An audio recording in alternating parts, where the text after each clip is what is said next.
English सीखना क्यों ज़रूरी है और आप कैसे इंग्लिश सीख सकते हैं इसी वीडियो में जानेंगे। वीडियो को एंड तक ज़रूर देख लेना। देखो, सबसे पहले बात करते हैं इंग्लिश सीखना क्यों ज़रूरी है। पहले तो ये देखते हैं हम किसी भी लैंग्वेज की हमें ज़रूरत क्यों है, क्यों हम कोई भी लैंग्वेज सीखते हैं। एक तो हमारी मदर टंग होती है, वो तो कुछ भी हो सकती है। हमें क्यों ज़रूरत पड़ती है किसी भी लैंग्वेज की? सिर्फ कम्युनिकेशन के लिए, हमारे आइडियाज़ दूसरों तक पहुंचाने के लिए, अपनी बात दूसरों तक पहुंचाने के लिए, उनसे सही से बात करने के लिए हमें किसी भी लैंग्वेज की ज़रूरत पड़ती है। लेकिन इंग्लिश सीखना आज के दौर में इसलिए सबसे ज़्यादा ज़रूरी है क्योंकि इंग्लिश लैंग्वेज एक ग्लोबल लैंग्वेज है। अगर आप ग्लोबल लेवल पे अपनी प्रेजेंस बनाना चाहते हैं तो उसके लिए आपको इंग्लिश की ज़रूरत पड़ती ही पड़ती है। या अगर आपको प्रोफेशनली भी कुछ भी करना है, हो सकता है आपको लॉयर बनना हो, इंजीनियर बनना हो, डॉक्टर बनना हो, आपका जो भी करियर आप जो बनाना चाहते हो, आपको बिजनेसमैन बनना हो, इन्वेस्टर बनना हो, इन सारी चीज़ों में इंग्लिश लैंग्वेज बहुत ज़्यादा हेल्प करती है। क्योंकि बिज़नेस की भी जो प्रोफेशनल लैंग्वेज है वो इंग्लिश ही है। अगर आप सुप्रीम कोर्ट और हाई कोर्ट में आप देखोगे तो वहाँ पे भी वकील और जज के बीच में इंग्लिश लैंग्वेज में ही कम्युनिकेशन होता है। पार्लियामेंट में भी ज़्यादातर सेशंस इंग्लिश में ही चलते हैं। हर साल वित्त मंत्री, फाइनेंस मिनिस्टर बजट पेश करती है इंग्लिश लैंग्वेज में।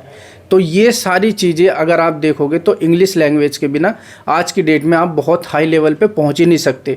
और क्योंकि लैंग्वेज होती है सिर्फ कम्युनिकेशन के लिए, तो हम नॉर्मल लैंग्वेज भी तो बोलते हैं ना। जैसे हमारी जो मदर टंग है हम उसमें भी तो बात करते हैं, हम हिंदी में भी तो अपनी बात रखते हैं दूसरों तक। क्योंकि कम्युनिकेशन के लिए लैंग्वेज की ज़रूरत पड़ती है। और ग्लोबल लैंग्वेज और professional language for your career is a English. हमारे भारत में ही इतनी ज़्यादा लैंग्वेजेस है। हरियाणा में अलग लैंग्वेज चलती है, उत्तर प्रदेश में अलग चलती है, पंजाब में अलग चलती है, महाराष्ट्र में अलग चलती है, गुजरात में अलग चलती है। इसी तरह से जितने भी स्टेट्स हैं ना, ऑलमोस्ट हर स्टेट में लैंग्वेज अलग है। हर 4-5 किलोमीटर पे एक्सेंट चेंज हो जाता है। ये सारी लैंग्वेज सीखना तो पॉसिबल नहीं है किसी भी एक इंसान के लिए।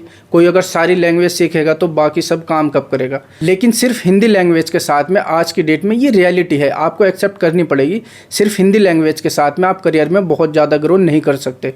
अगर आप इंग्लिश बोलते हो तो आपको कहीं पे भी कोई प्रॉब्लम नहीं आती है। जैसे कि महाराष्ट्रियन केस आपको याद होगा, हिंदी बोलने पे वहाँ पे कितनी ज़्यादा प्रॉब्लम हुई थी। ऑटो वालों को पकड़ पकड़ के पीट रहे थे कि आप मराठी बोलो। सिर्फ हिंदी बोलने वालों को इस चीज़ के लिए प्रेशर डाला गया था कि आप महाराष्ट्रियन भाषा बोलो, आप मराठी बोलो। लेकिन जो इंग्लिश में बात करते हैं उनके लिए कुछ नहीं। और आज की डेट में हर कुछ ऑटोमेशन पे जा रहा है। एआई इतना ज़्यादा एडवांस हो चुका है।